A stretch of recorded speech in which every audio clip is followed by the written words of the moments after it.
One Piece is back with chapter 1157 titled The Legendary Bar, and a brand new opening for the anime, so let's get right into what this chapter implies and what it means for the story going forward. That being said, if you have not read chapter 1057, I do suggest that you do that before watching this video, as we will be spoiling everything One Piece up to that point. If you are an anime only watcher and are here for the opening review, the timestamp is on screen as well as in the description, so you can jump right into that.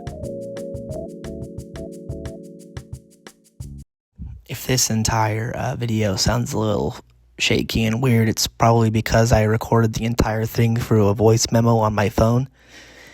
So yeah, but I really wanted to get this video out, and this was the best way I knew how, because I don't have that mic yet, but once I get it, I promise the videos will sound a lot better. Bye. Anyway, now to the chapter. Right off the bat, let's just talk about the biggest reveal we have in the chapter so far. King Herald, in order for the giants to be accepted among the nations of the world, the government needs Herald to kill Rocks. In a previous video on this channel, I already speculated on the parallel that might be between Rocks and Loki, and Luffy and Shanks. With this reveal, I still think that is highly plausible. I think what Oda is setting up now is the true conflict, or what might have really happened during the God Valley incident. We have seen it already in Kuma's flashback, what the island of God Valley was used for by the world government, but it hasn't yet been revealed the reason why the Rocks Pirates and the Roger Pirates showed up on the island. So I do believe that in the following chapters we will get a lot more context to that.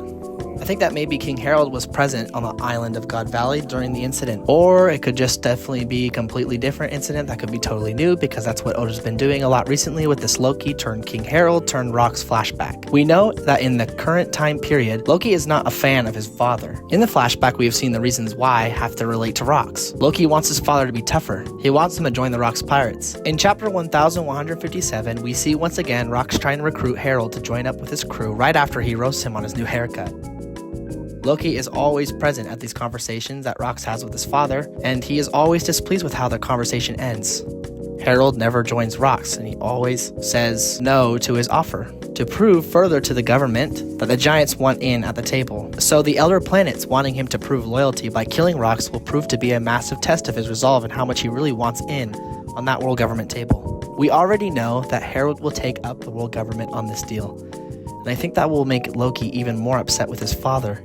In chapter 1052, Loki is called to help Herald in the castle.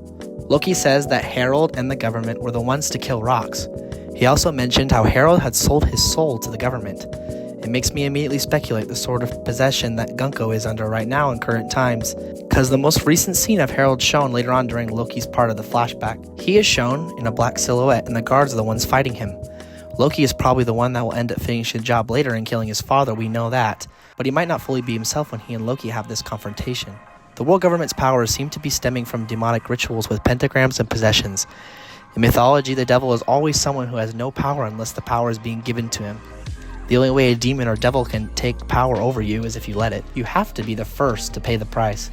Maybe Imu's devil fruit is a mythical zone type of devil, Lucifer himself. And of course, just like in real life, you have to sell the soul to the devil or Imu in order to be a government pawn like the other planets and the God Knights. They can all be summoned by the pentagram summoning circles, and they can all be possessed by Imu as well. Imu's fruit could allow her to gain more and more power, the more and more souls that are in her possession, and the more control she has over people. The God Knights and the other planets are completely loyal to Imu, and why is this? Well, it's because she has possession over their souls. In a way, Imu is all part of them. In future chapters, we might even get a glimpse of the power that Imu has. We might get a showcase of their power and how they work. I don't think it will be out of the question that the government might threaten the entirety of Elbaf in order to get Herald under government control, so yes, Imu is Gimwa. I understand. You are weak, pathetic, useless, all of you. Of the deal, Imu probably gives us immortality. We know this because the other planets have already been speculated to be immortal. We've never seen them age, and they've always been around in every flashback. The God Knights as well. Immortality is most likely granted unto those who sell their soul unto Imu, which puts into question how Herald can die at the hands of his own son. With this in mind, if someone who sold their soul to Imu cannot die because they have gained immortality, how is it that King Herald is dead? The key is that King Herald is an Oni, which is a race of people the world government is trying to wipe out. I think the Onis are like the Lunarians, which is King's race. They are all immune to the ways of possession or soul-selling ability that Imu has. Both races have features that are tied to Christian mythology.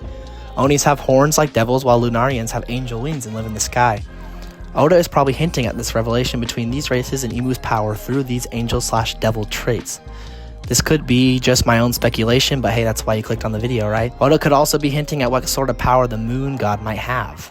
If the sun god is all about liberation and freedom of choice, the moon god is the Satan to God in the relationship in the One Piece world. While the sun god glories agency and honors it, the moon god wants all the control. Imu would then be in possession of the mythical zone fruit type moon god, just like Luffy is in possession of the mythical zone type sun god. That seems to be what is depicted in the mural Frankie saw in chapter 1138. And then this one, I'll just leave this little parallel on screen for your own speculation. The rest of the chapter is great. I did find myself enjoying reading this chapter a lot more than I have previous ones. And it definitely has to do with a joke near the beginning of Shiki trying to kill Whitebeard and Kaido so that they can get more raid loot to themselves. I think out of all the pirate crews we have seen throughout One Piece, the only ones who truly act like pirates are the Rocks ones. And I do enjoy that. Makes them have their own character as a crew, which is awesome. Sakuyaku quitting her pirate ways to open a bar on Pirate Island was a highlight for me too. It just makes so much sense that a pirate island would have an infamous bar where no one dares mess with the bartender because she's just that beautiful. I really like the version of her character a lot more than the pirate one. I remember being so confused as why they introduced her at first, because we already have like a bazillion other Kuja pirates to look out for, but now I think we all know why she's introduced. It was just for this moment here on the pirate island where she can be a bartender so that, Rocks can have Yeah, this is definitely Blackbeard's mom, but overall, I really love this chapter. It's definitely been one of my favorite reads in recent history, and I really am excited for the next one. Break next week, though, unfortunately, but, that's never stopped us from speculating and making theories and talking about One Piece anyway. Now we can finally talk about that opening. Now, not a lot can be said because I don't want to spoil too much for the anime watchers, but if this opening doesn't hype you up for what's to come in Egghead, I don't know really what will. The animation, too, is just so freaking cool and just awesome to watch. I really love how it's like the love child of opening 26 and 27. You can see both of the openings kind of come alive in this one. They fit together perfectly, honestly, and my favorite part is definitely near the end where it parallels Ace and Sabo with Whitebeard and Odin. It fits so well, and it really actually just brought tears to my eyes because, I'm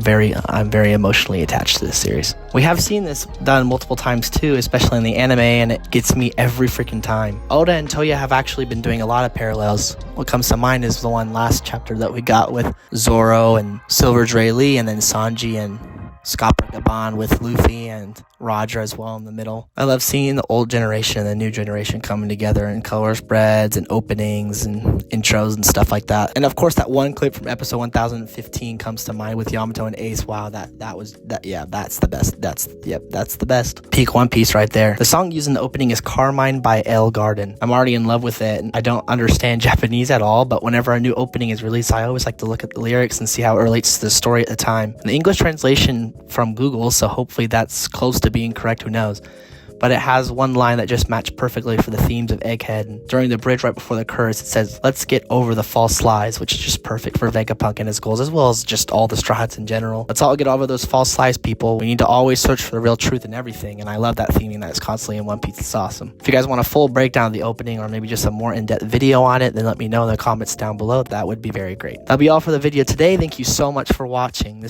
This channel kind of took a break over the summer. The reason being was I was at work all summer, traveling the country during a church youth camp, so it was kind of hard to ever have time to record or edit videos.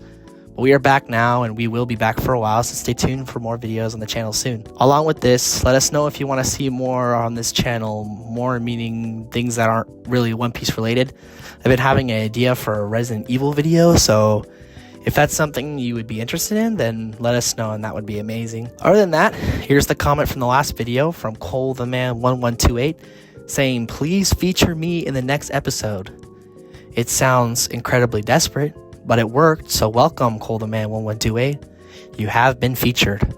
I hope it was everything you imagined. Again, thank you so much for watching, especially you, Cole the Man 1128. This has been Jackson with Conversation Haki. Peace.